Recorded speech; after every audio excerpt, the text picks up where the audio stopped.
उद्धार देखने के लिए करते हैं। प्रभु यीशु मसीह के हाथ में सब कुछ सौंपते हुए उद्धार करता प्रभु यीशु मसीह के नाम से मांगते हैं, आमीन आमीन। Praise Lord. आइए आज की शाम जब प्रभु ने मेरे और आपके जीवन के अंदर यह समय दिया है कि मैं और आप आज उसके चरणों में आ सके, उसकी महिमा, उसकी प्रशंसा, उसकी बड़ाई में शामिल हो सके, क्योंकि ये समय परमेश्वर का है। This is the time of the God. ये समय परमेश्वर का है, और यदि परमेश्वर ही मेरे और आपके जीवन में समय ना देता तो आज हम एक साथ यहाँ बैठे ना होते। इसलिए आज की शाम हम खुदावंद का बड़ा शुक्रिया अदा करते हैं कि उसने ये मुबारक समय हमारे जीवन में दिया कि आज हम उसकी परस्तिश, उसकी बड़ाई, उसका गुण अनुवाद और उसका धन्यवाद कर सके। आज की शाम एक वचन का बड़ा महत्वपूर्ण विषय में आपके साथ शेयर करने के लिए जा रहा हूं, और वो है चिंता। क्या? चिंता। आज यदि मैं और आप इस दुनिया के किसी भी कोने में, किसी भी शहर में, किसी भी स्टेट में, किसी भी कलीसिया में, किसी भी घर में यदि आंख उठाकर देखें तो हर स्थान पर एक चीज पाई जाती है, वो है चिंता, चिंता और चिंता। लेकिन आज की शाम ये वचन आपको सिखाएगा, ये वचन आपको बताएगा, और ये वचन आपकी चिंताओं को अपने ऊपर ले लेगा। हालेलुया। क्योंकि ये वचन परमेश्वर का है।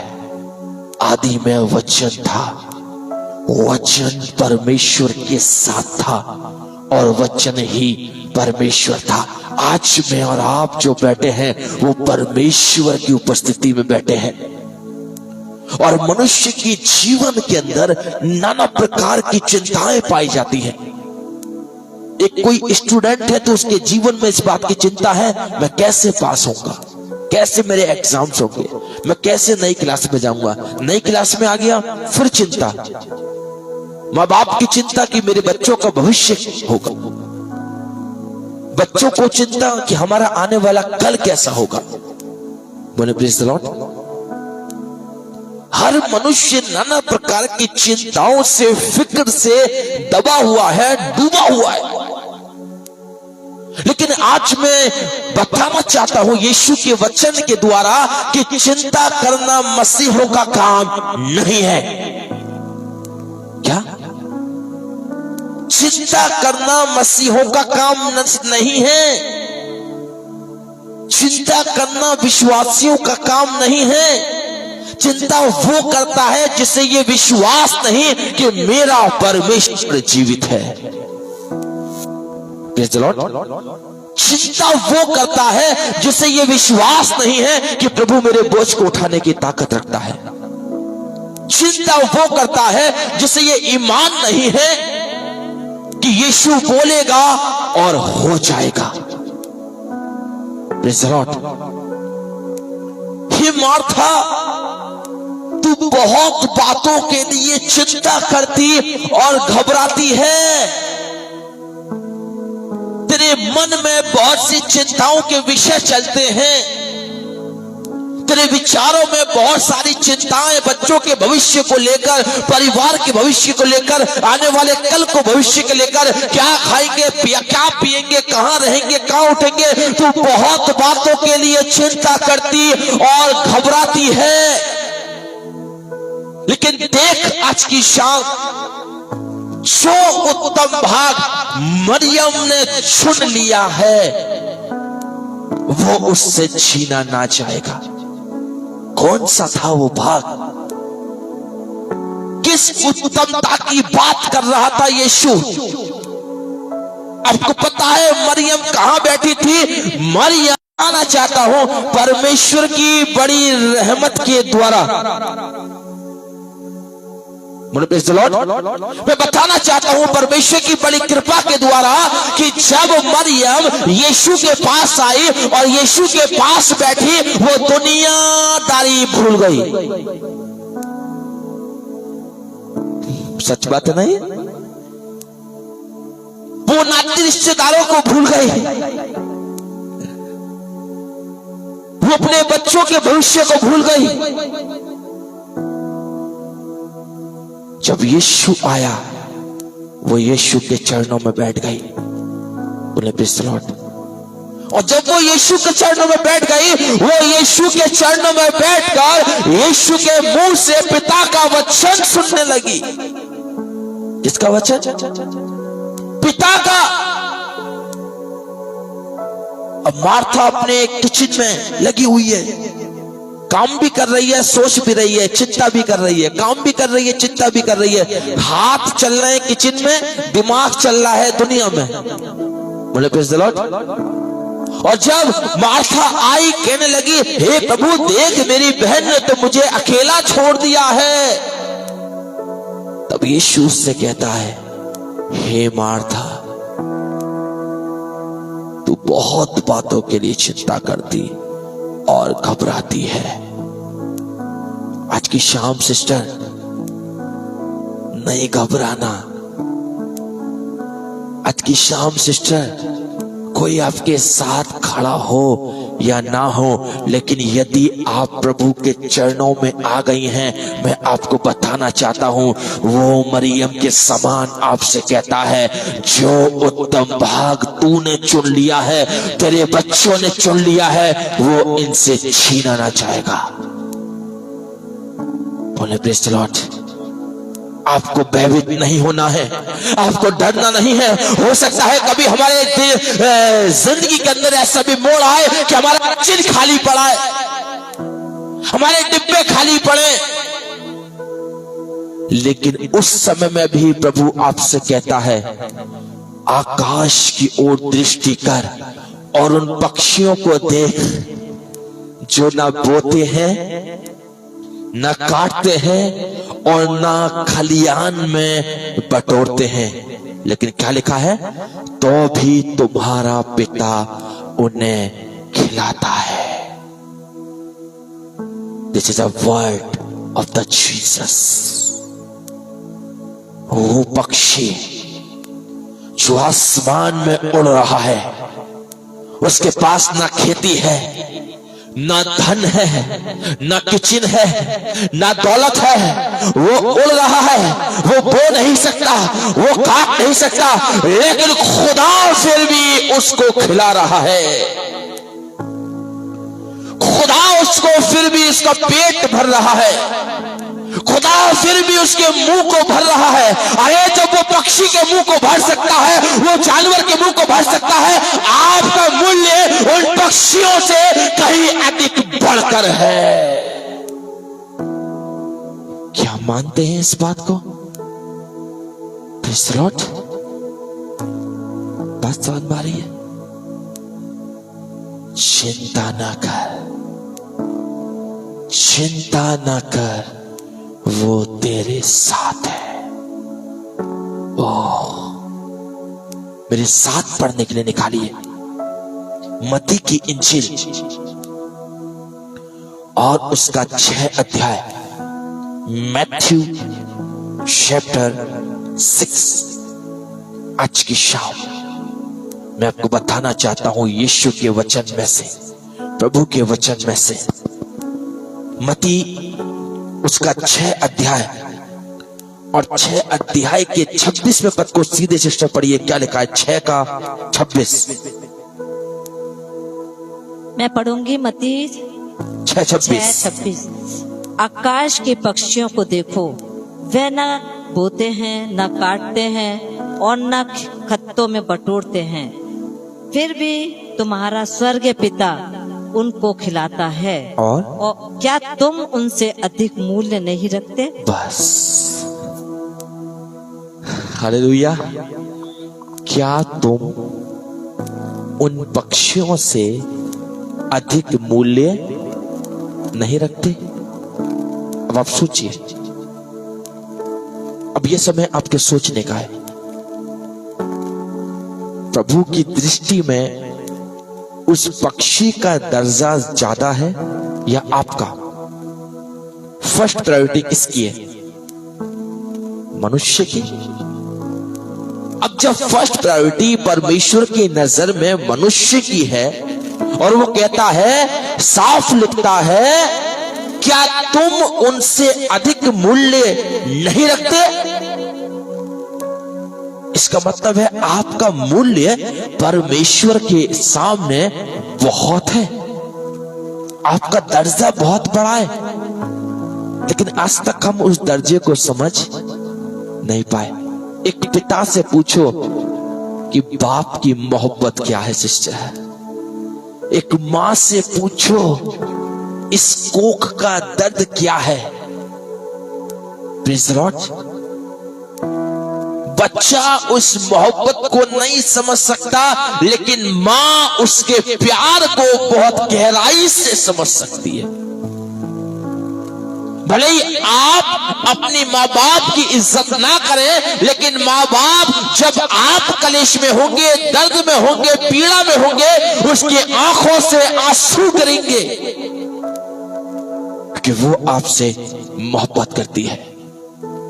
आज की शाम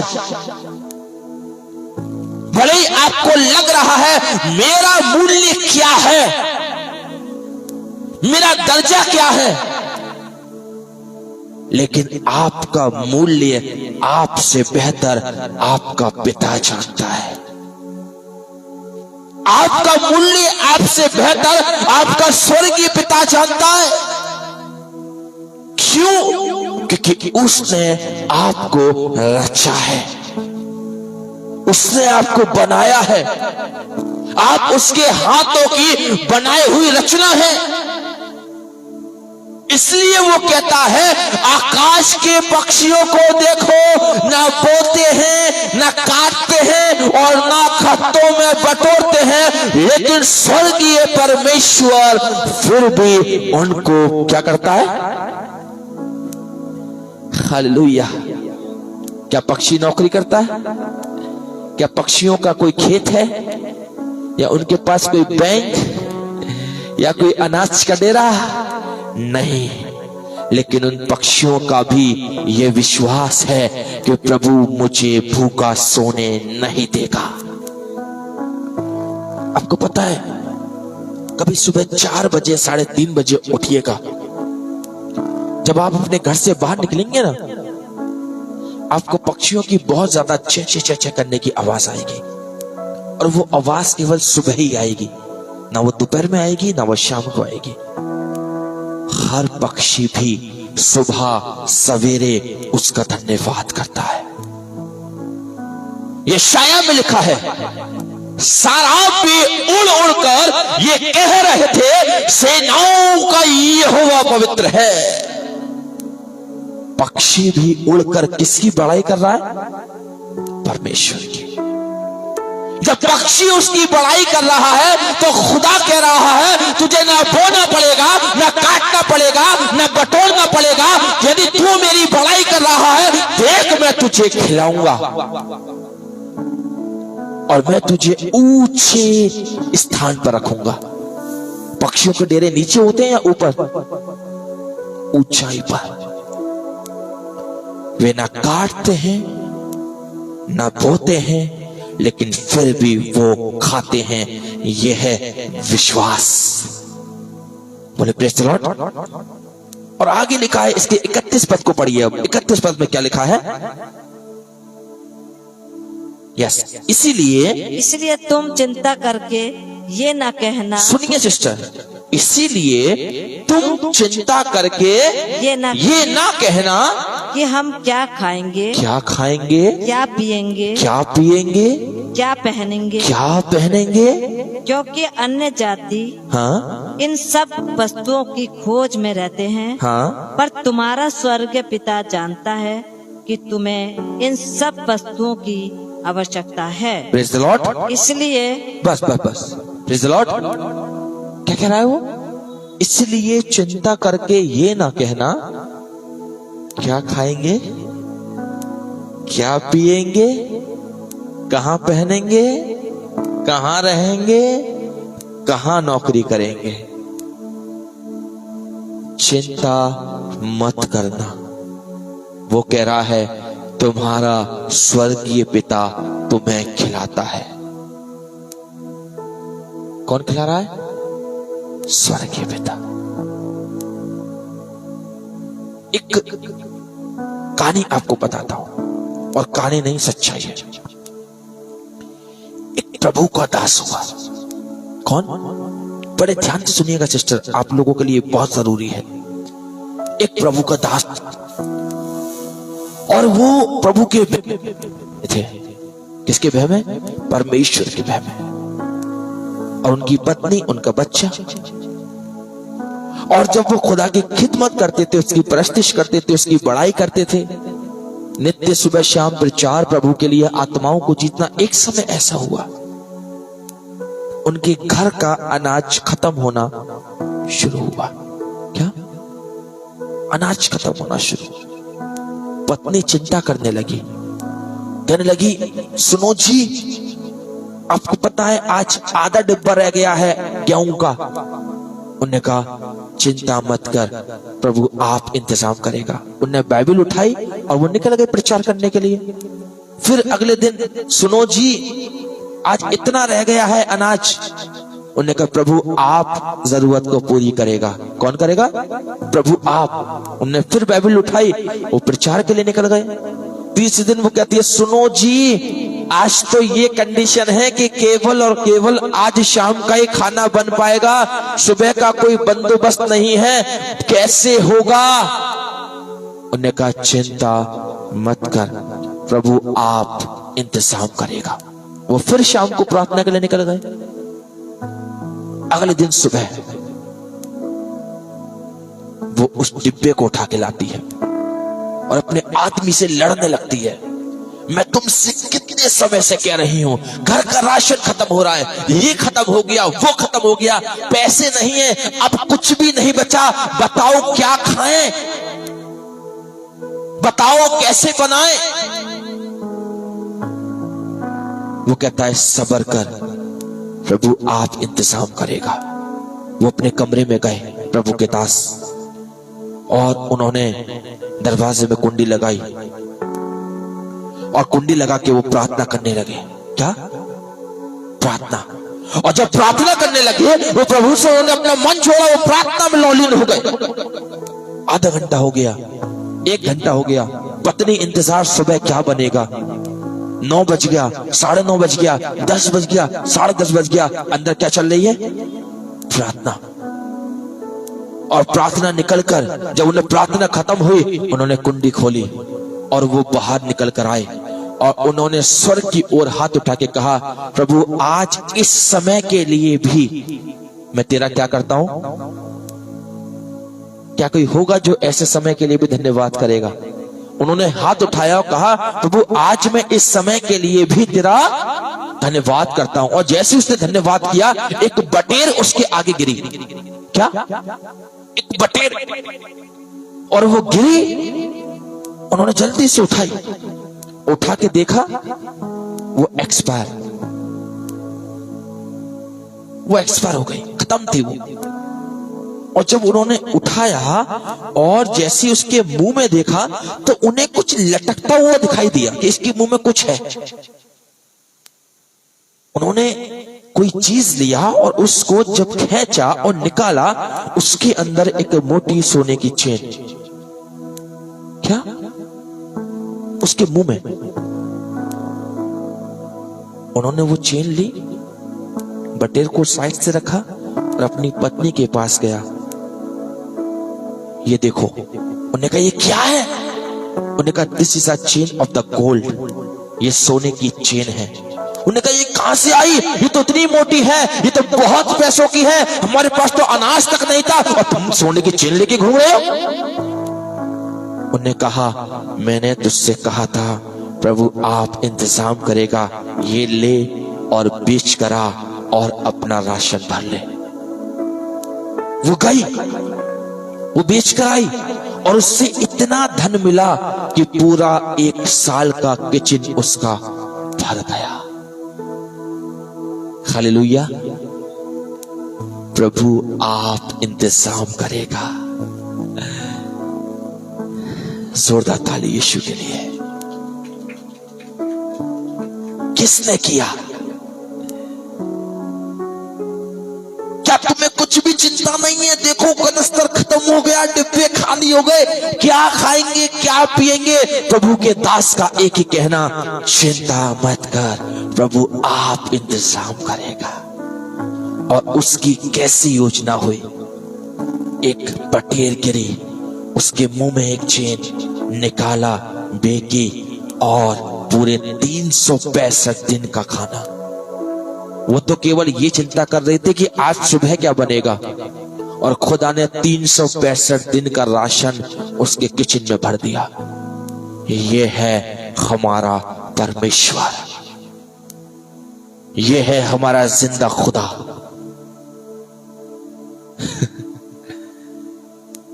आनंद आ रहा है? ये परमेश्वर की चेष्टा क्या है? योजना है। अब बिल्कुल परेशान मत होइए, विश्वास करिए। आपको पता है शैतान चाहता है हम चिंता करें। क्या? शैतान चाहता है हम चिंता करें, हम घबराएं, हमारा मन व्याकुल हो, लेकिन यीशु चाहता है हम विश्वास करें। शैतान चाहता है चिंता करें, यीशु चाहता है विश्वास करें। शैतान चाहता है ये नकारात्मक सोचें, यीशु चाहता है ये मुझ पर भरोसा रखें।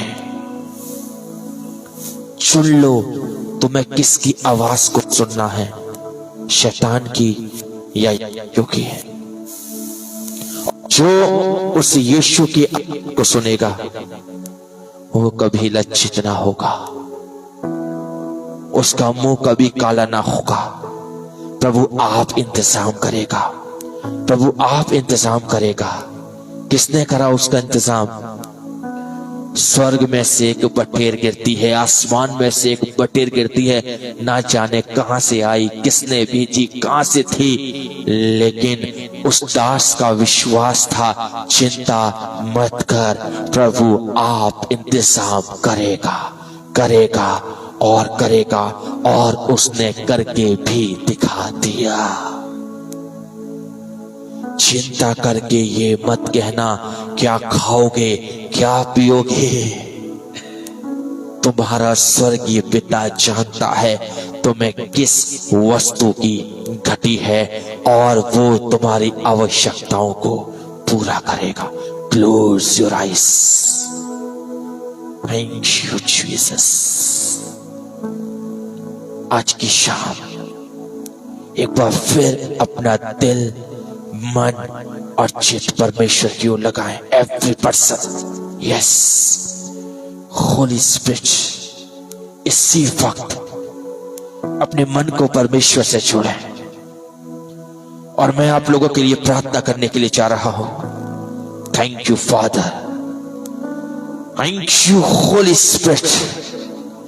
आज मेरे परमेश्वर जितने लोग अपनी लाइफ के अंदर चिंता करते हैं, प्रभु हम क्या खाएंगे, क्या पिएंगे, कहां रहेंगे, हमारा कल क्या होगा, हमारी नौकरी कैसे लगेगी, हमारे बच्चों का भविष्य क्या होगा, हमारा जीवन का आने वाला समय कैसा होगा। आज की शाम जितने चिंता करने वाले हैं, मैं यीशु की उपस्थिति के द्वारा आपको बताना चाहता हूं, अपनी सारी चिंताएं उसी पर डाल दो, क्योंकि उसको तुम्हारा ध्यान है।